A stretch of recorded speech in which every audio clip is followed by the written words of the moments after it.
Hello বন্ধুরা, আজকে আমরা কথা বলবো আমাদের প্রিয় টিম কলকাতা নাইট রাইডার্স নিয়ে। 2024 সালে যারা আইপিএল এর চ্যাম্পিয়ন হয়েছিল তারা 2025 সালে ঠিক তেমন পারফরমেন্স দেখাতে পারেনি। অনেকেই হয়তো মন খারাপ করে বসে আছো, কিন্তু চিন্তা করো না, আজকে আমরা জানবো কি কারণে এমন হলো আর 2026 সালের আইপিএলে কাদেরকে টার্গেট করতে পারে কেকেআর, যাতে আবার জয়ের পথে ফিরতে পারে। ভিডিওটা একদম শেষ পর্যন্ত দেখো, কারণ শেষে আছে কিছু চমক।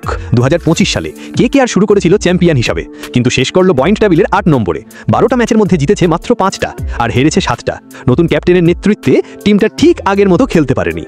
সবচেয়ে বড় সমস্যা ছিল ওপেনিং ব্যাটসম্যানদের পারফরম্যান্স।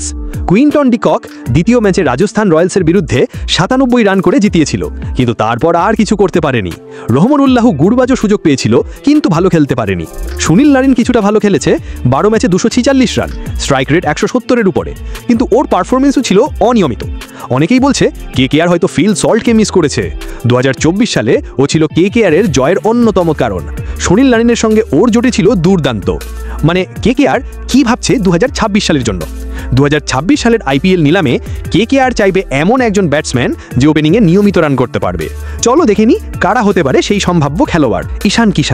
ঈশান কিষানকে গতবার এসআরএইচ কিনেছিল 11.25 কোটি টাকায়। প্রথম ম্যাচেই সেঞ্চুরি করে সবাইকে চমকে দিয়েছিল, কিন্তু তারপর আর ভালো খেলতে পারেনি। 14 ম্যাচে 354 রান, স্ট্রাইক রেট 152-এর মতো। যদি এসআরএইচ ওকে ছেড়ে দেয় তাহলে কেকেআর ওকে নিতে পারে। সুনীল নারিনের সঙ্গে ওর জুটি ভালো হতে পারে। অর্পিত রানা 21 বছরের এই তরুণ খেলোয়াড় ডিপিএল 2025-এ দুর্দান্ত খেলেছে।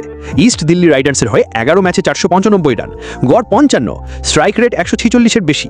ওকে নিয়ে অনেক টিম আগ্রহী থাকবে, কিন্তু কেকেআর হয়তো প্রথমেই বিট করবে। ও হতে পারে কেকেআরের ভবিষ্যতের সুপারস্টার। নিউজিল্যান্ডের রাচিন রবীন্দ্র এই ব্যাটসম্যান 2025 সালে সিএসকের হয়ে খেলেছে, কিন্তু খুব ভালো পারফরমেন্স দিতে পারেনি। যদি সিএসকে ওকে ছেড়ে দেয় তাহলে কেকেআর ওকে নিতে পারে। ব্যাটিংয়ের পাশাপাশি ও স্পিন বোলিংও করতে পারে, যা কেকেআরের জন্য বাড়তি সুবিধা। বন্ধুরা, কেকেআরের 2025 সালে পারফরমেন্স হয়তো আমাদের মন খারাপ করেছে, কিন্তু 2026 সালে নতুন খেলোয়াড়, নতুন পরিকল্পনা নিয়ে আবার মাঠে নামবে আমাদের টিম। ঈশান কিষান, অর্পিত রানা, রাচিন রবীন্দ্র, এই তিনজনের মধ্যে কেউ একজন যদি কেকেআরে আছে, তাহলে আবার আমরা দেখতে পারি সেই পুরনো জয়ের ধারা। তোমরা এই ভিডিওটা যদি ভালো লেগে থাকে তাহলে একটা লাইক দিও, কমেন্টে লিখে জানাও তুমি কাকে কেকেআরে দেখতে চাও, আর সাবস্ক্রাইব করতে ভুলে যাও না, কারণ আমরা এমনই সব ভিডিও নিয়ে আবার হাজির হব।